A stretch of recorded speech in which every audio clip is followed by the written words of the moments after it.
Orgasmic enlightenment, where the sexual and spiritual come together.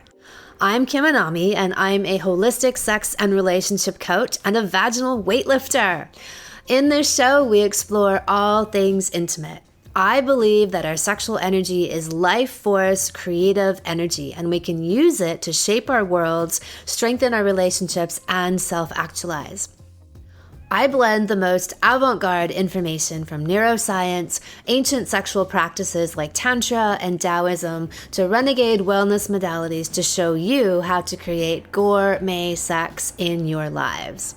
Come one, come all. Sex and creativity.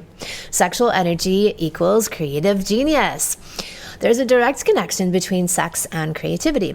As I always say, sexual energy is life force energy. This is the energy that creates new life. And if you aren't making babies with it, then you can tap into that energy and channel it into everything that you do. Even if you are making babies with that energy, you can still channel that energy into your life. If you're having any kind of creative blockage, so you feel like your business is stagnating, your revenue streams are drying up, maybe you have writer's block, you don't feel like you're getting any fresh ideas, you're feeling stuck or lethargic and you can't really focus or just unproductive in general, look at your sex life. Is your sex life dry too? Are you feeling sexually stagnant? Has someone fucked you into another galaxy recently? Probably not. There's always a connection. Sexual energy is creative energy. I often joke about how I don't do coffee, I do orgasms, which is true. I never touch coffee unless I shove it up my ass for a great coffee enema, but otherwise it never goes into my mouth. I tap into my vagina for energy. In the middle of my workday, when I feel a lull or a creative plateau, feeling a bit, sparse on juicy ideas, I will head into the bedroom and I grab my yoni egg or a dildo or my partner or maybe all three. And I will spend anywhere from 20 to 45 minutes self-pleasuring, breathing, exercising my vagina, and revving up my sexual energy. Afterwards, I feel rejuvenated, inspired, and ready to get back to work. I am smothered all over in pleasure and play. Think of when you've had amazing sex, like a night of sex where you stayed up maybe the whole night, hardly had any sleep, and then you went to work the next day. You were probably floating. You probably had this goofy grin on your face that no amount of problems or stress could wipe off. Instead of bemoaning your lack of sleep, you were happy, calm, open, playful, and full of great ideas.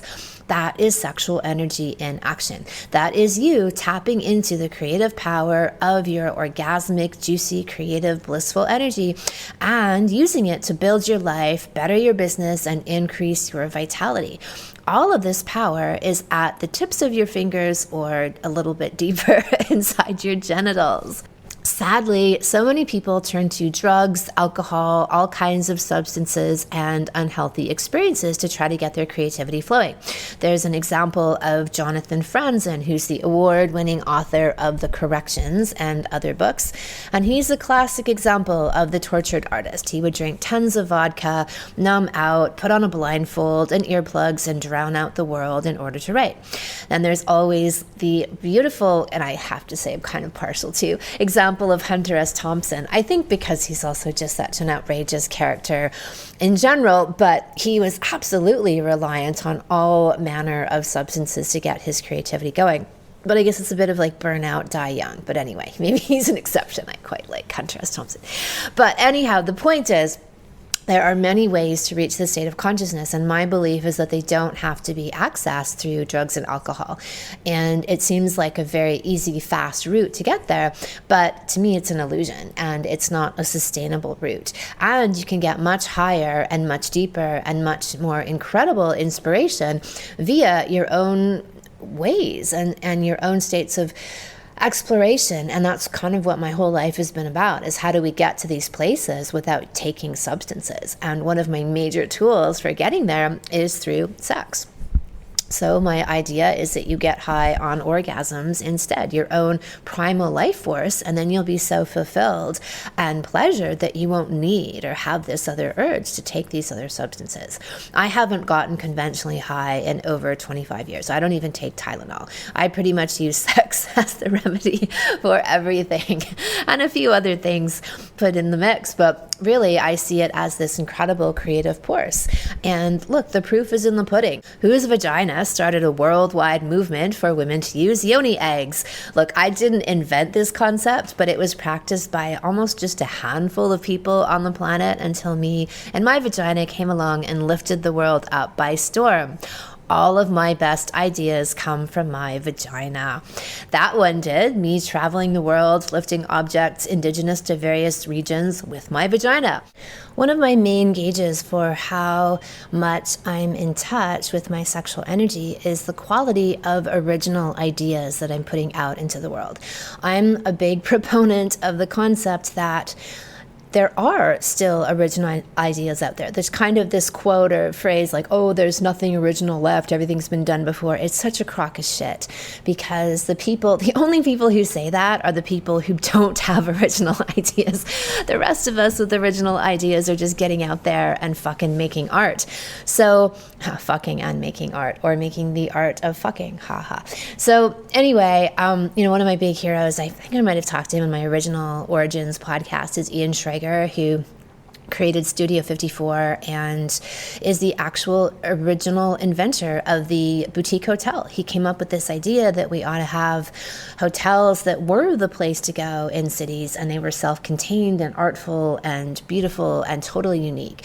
And the way he describes creativity is like going over to the edge and just getting right to the edge and not falling off. Like you want to shock people and make something new in a way, although it wasn't for shock value. It was the idea that you do these things and then they they take hold because they are just expressions of your own personal view and genius.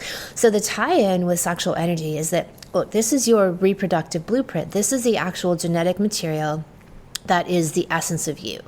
And as you get in touch with that, you start to then express more and more and more the essence of you out into the world. So your truth, your deepest version, most actual self-actualized version of who you are comes out of you the more that you're in touch with your deeper creative sexual energy.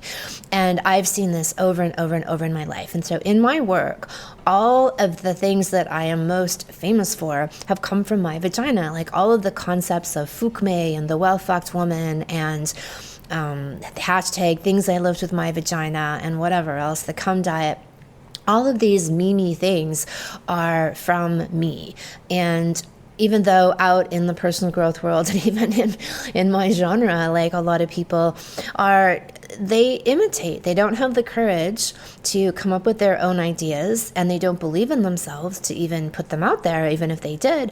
And so they just take from other people. It's about courage, and it's about having that flow, that stream of concepts that come to you. Like there's no greater joy than coming up with an idea that is fresh and new and based on your observations in your work, your life, or just bubbles out of you. And yes, like things can be connected to and inspired by, like I didn't invent jade eggs. I didn't invent the concept of vaginal weightlifting, but I took that into this humorous, playful, irreverent, but profound concept of lifting things all over the world with my vagina, and it created this superstorm. That thing went so viral, I couldn't even believe it, that mainstream publications were talking about vaginas and eggs and yoni eggs and the power of this, and now they're everywhere. Even like yoga studios will sell yoni eggs. It's quite fairly commonplace now,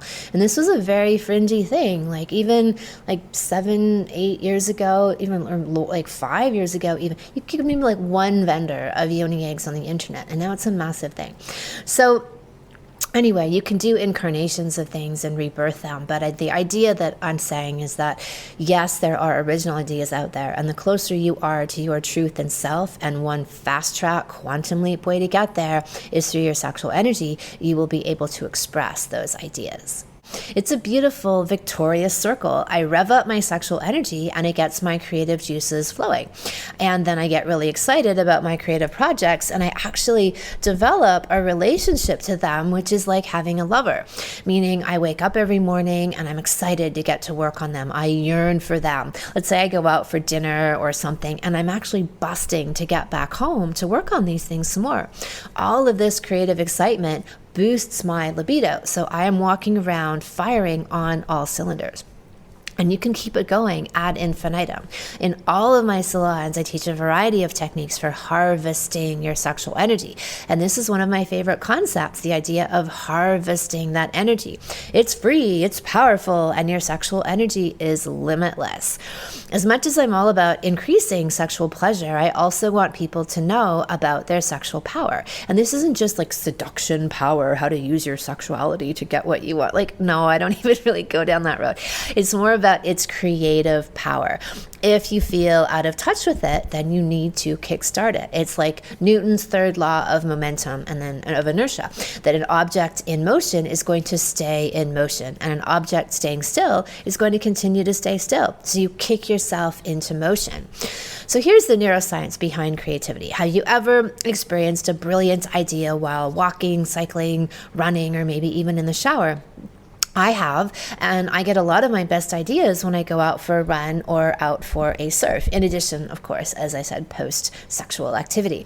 So the concept is that when you are relaxed and happy, you're feeling pleasure, you get a rush of endorphins and dopamine and serotonin, all of these happy mood-boosting chemicals.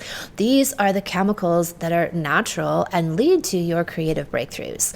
Scientists have actually called dopamine the creativity wonder drug.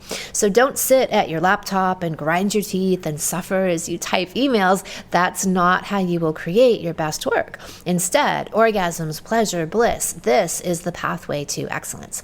So my personal magic formula for harnessing my sexual energy is meditate, masturbate, create.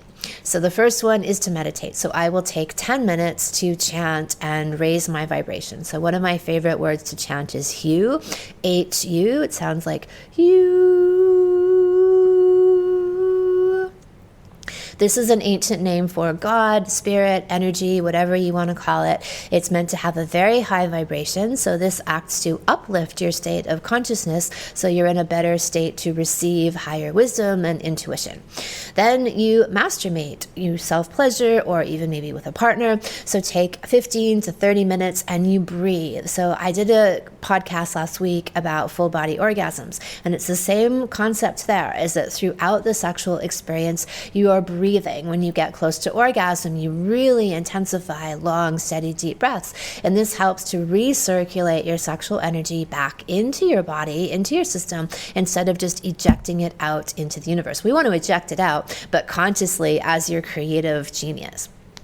And then the third step is you create. So go do something, whether it's writing, painting, parenting, carpentry, gardening, or, it doesn't have to be these conventional ideas of creativity, like sculpting with clay. It can be anything that you have, like a writing project for work, anything in your life, even a social event that you want to feel like you're at the top of your game and you're oozing charisma.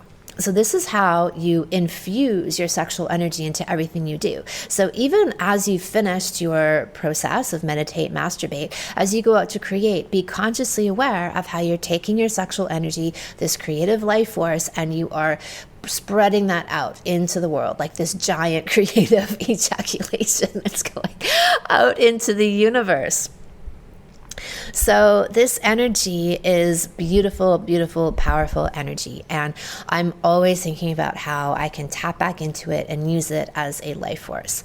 Now, if you really want to hijack your dopamine, then whether you go for your coffee break alone or with your partner, as you build to orgasm, you build, you breathe, you build, you breathe, and then you stop. Cycle through several rounds of your deep breathing. Do this a few times and then get back to work. So you don't actually go over the edge edge into orgasm. So why this is a hack is because you generate the most dopamine on the ascent to orgasm. And then you get a burst of prolactin at the peak when you have the orgasm to counteract it once you go over the edge. You also get some oxytocin, which is another really good feel-good chemical. But if you want to maximize your creative potential and power, then I would suggest not going over the edge and instead breathing your way up to that threshold a few times. And then you'll be riding this dopamine high.